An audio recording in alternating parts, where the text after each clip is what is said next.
साल स्टॉल निकल चुका है। आप लोग का निकला है कि नहीं बताइएगा वो कमेंट बॉक्स में। हालांकि बहन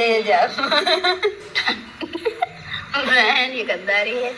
और ये मैं वैष्णो देवी से हमारे भैया गिफ्ट किए। चला तो जरूर ले जाता भाई।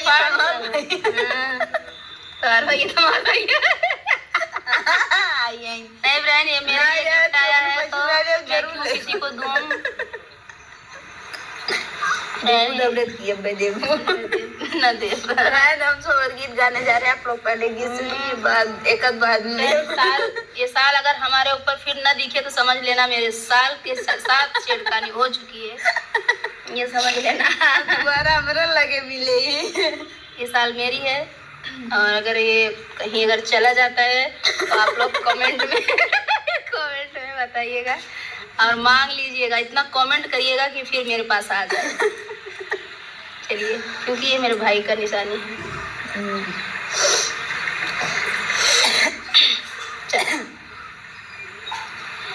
चंदन काठ के पालनवा मोती न लागल झालर, मोती न लागल झालर।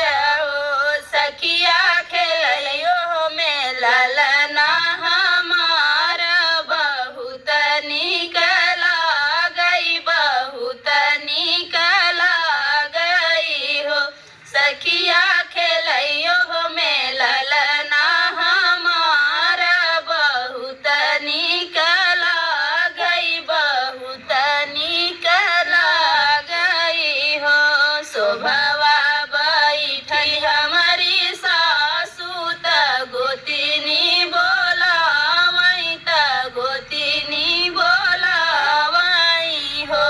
गोतिनी गई दे तू सोहर उठान, बबुला हमरा खेलाई, बबुला हमरा खेलाई हो।